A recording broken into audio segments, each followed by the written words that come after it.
Hi guys, I'm going to do a quick rundown comparison of the DJI-RS3 gimbal that we have here versus the older DJI-RSC2 gimbal here. I'm not going to go into all the technical details that you can see on other reviews. I'm going to talk about stuff that maybe you don't see elsewhere. Okay, so to start with, just a comparison. Firstly, one of the things you'll notice with the new version here is there's not a horizontal positioning adjustment this way on this bracket. For some reason they've removed that. On this one you can. So all of your movement this way on the new one here has all got to be done back here. I think, you know, for my camera it's not going to be a problem. I'm using normally a Nikon Z30, which is the camera I'm looking at right now. Just for demo purposes, I've got an older small Panasonic camera on here, just so you can see what it looks like. Now, yeah, so for some cameras that might be a bit of an issue. I think the older one's got a bit of an advantage there with more adjustability, but this just makes it a bit more compact. Now, okay, the second thing, and probably the number one reason I've gone to this new gimbal from this one, is the ability to do this. As you can see here, it's just automatically folded up and locked all the axes, is that the right word? And with the old version, of course, it's all manual. You've got to turn your locks, lock it in place, lock each one with a little switch here. And every time I'm finding myself fiddling to find where the lock pins are. So, you know, with this one, I'm going to be doing a lot of travel videos shortly. So I'm going to need to be able to pick this gimbal up, take it out of a pack, all pre-balanced and ready to go, and I want to pull it out and start videoing or doing some even still photos. And it's just a little bit impractical with this one to sort of, I'm traveling with family, to say to the wife and kids every 10 minutes, oh, can you just wait a couple of minutes while I undo and settle this up? Whereas with this one, I can just pull it out of the pack, hold the power button down, and look, you can just see how fast that is, and away you go. And I can pick that up, I can start doing shoots, videos, stills, whatever, and you know, within seconds, once we're finished, we've got to move on, catch a train, whatever. I can push one button there with one hand, and I can slide that right into a pack, fully configured, and still balanced, ready to go for the next shoot. And again, you know, at the next location, it could be 5 minutes, half an hour later, I can pull it out, hold the power button down, out, and away you go. Now, another big advantage that the new one has here, which this one doesn't, is Bluetooth compatibility. Again, I'm using a Nikon Z30 mirrorless camera here, which I'm looking at. I've set up the Bluetooth on this a couple of days ago, so it does allow for that camera and a lot of other ones remote control of your trigger button, stop start recording straight off your gimbal down here rather than having to touch your camera up here. It only does it for your, really basically your trigger control via Bluetooth. If you want to do some of the extra camera functions, for some reason you've still got to connect the USB cable. Now, having said that, on the old gimbal here, I had to have a USB cable even for just using the trigger function, which I just didn't like it, because you've got this cables hanging out there, you can bang, smack on things, catch on things, damage things really easy. Don't like it. This, no cables, fantastic. And again, when you pack it up and go, there's just less to be damaged and go wrong. So, you know, aside from that, if we just talk, when you look at the new gimbal here, initially, you know, you think it's a little bit larger actually, but it's actually, it feels smaller, and just the way that it folds up feels smaller, and it feels smaller, and it actually is. I mean, if we just do a very super quick comparison here, pulling this gimbal back out into place. So if we look at the height of this to the top of the gimbal motor, there is about 410 millimeters. On the older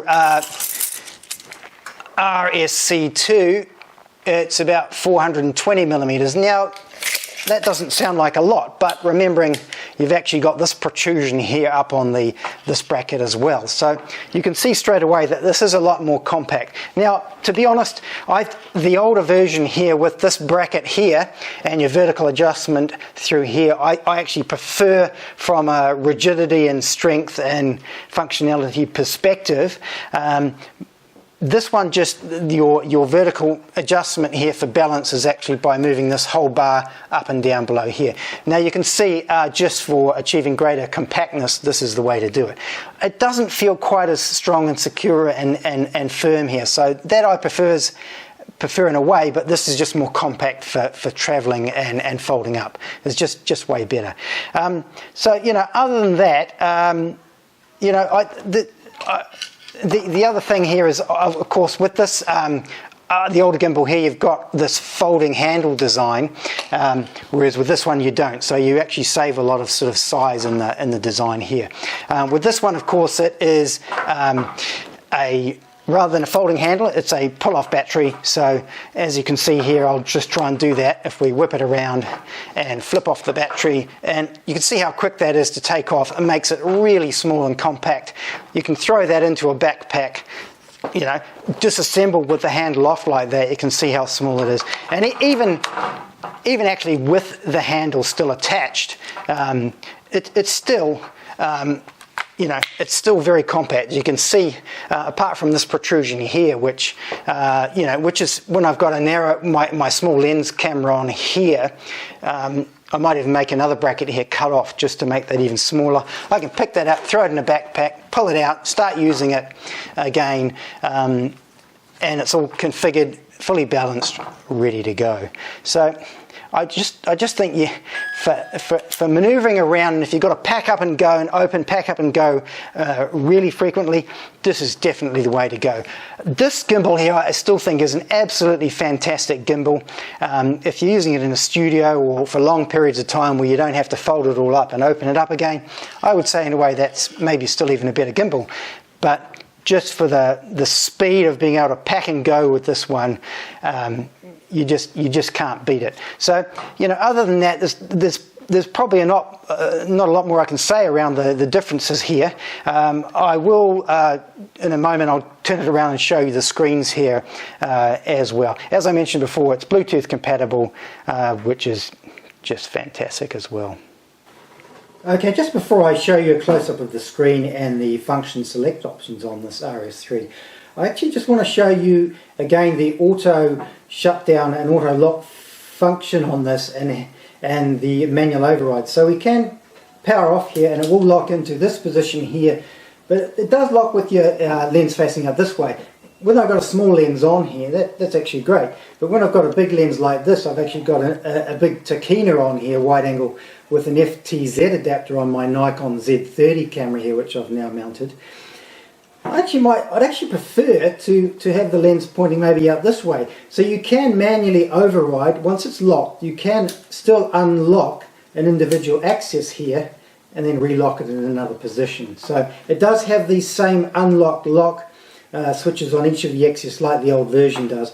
But they're much nicer buttons, I must say, and they're positioned in a better position here where you can easily access them. I found on the old one here, it could be a bit of a job to get in and reach some of those unlock buttons, and they're definitely better placed here. So anyway, once I've closed down my gimbal like this, and I might want to carry it around, that position there isn't too bad, and I could even put that into a bag, as you can see, with quite a large lens on the camera here, but I could still fit that into a bag fully mounted and fully balanced.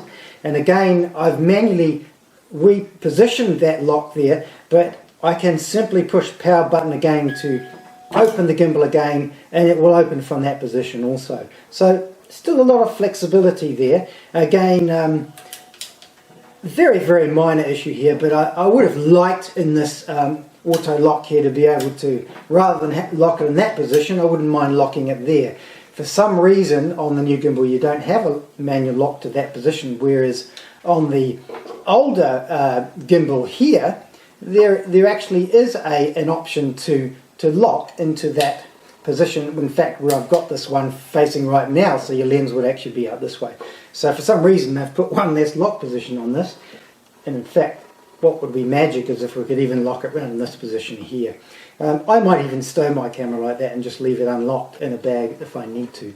So that just gives you another idea as to how well the auto axis lock works with this gimbal. And as you can see there, we're running that with a fairly large well, quite a large lens set up here, and it runs fine.